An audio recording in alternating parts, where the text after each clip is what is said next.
Ayun, so i-share ko lang yung nangyari sa akin sa airport talaga. Alam mo, hindi talaga ako mahilig mag-share. Kaya lang palagi ko, this is the time na talaga na dapat mag-share na ako. So, yun na nga, nung nagta-travel kami, nasa airport na kami, di napapagod pa ako noon. Pagod na pagod pa ako noon kasi buhat-buhat ko pa yung luggage ko. Actually, yung luggage kong dala, Rimowa. Rimowa yun eh. Tapos, di ba yung medyo mahal pa nga yun eh. Pero hindi naman yun yung gusto ko talaga i-share dito. Hindi yung luggage. Nabanggit ko lang yun kasi gusto ko malaman nyo, makita nyo talaga kung ano yung pinagdaanan ko talaga dun sa airport. Di yun na nga, dala-dala ko yung luggage na Rimowa. Pagdating dun sa counter, yung ibibigay ko na yung passport ko, dun nagkaroon ng problema. Nung bibigay ko na yung passport ko na yun, may approve na yung visa ko, 10 years yung visa ko na na-approve sa US nun eh. Tapos, pero hindi talaga yun yung topic sa vlog na to. Kasi, tungkol dun sa punit eh. Sa punit na passport. Maayos yung passport ko binigay. Kasi 10 years pa nga yung visa nun eh, sa US yung na-approve. Tapos, ang dami ng tatak nun nung passport ko na yon. Dami ng tatak nun kasi kung saan-saan na rin naman talaga ako nag-travel. Kung saan-saan na akong bansa nagpunta eh.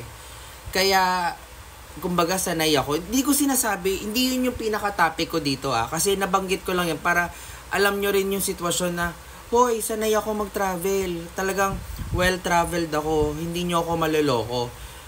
Yung ko talaga, ikikwento yung punit passport. So, yun na nga, hindi papunta na nga kami sa airport. Di na sa counter na ako, ibibigay ko na nga yung passport ko. Alam mo, kasi papunta talaga ako ng Canada, sa Vancouver. Pero, bago mag-Vancouver, dadaan muna kasi kami ng Japan, sa Tokyo. Tapos, Dubai pa yun eh. So, may mga dadaanan pa kami. Pero, hindi yun yung topic ko dito Ang topic ko kasi yung punit passport eh. Kaya lang, nabanggit ko lang kasi papunta talaga kami ng Vancouver. Pero dadaan ng Tokyo.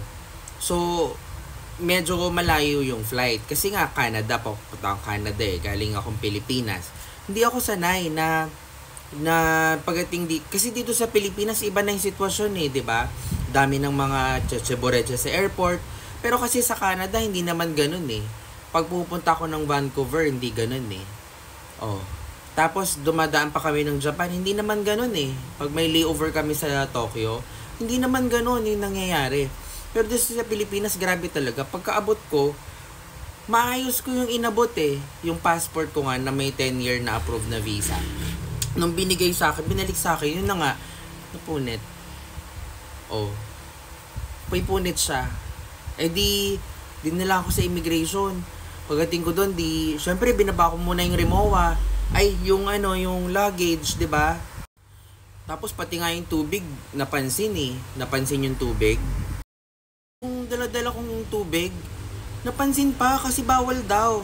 Yung tubig na binili ko, yung yung Evian.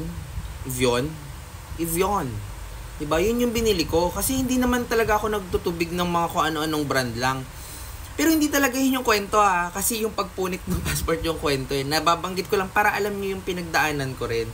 Siyempre, hindi ko pa nababawasan yung tubig yun yung Evian.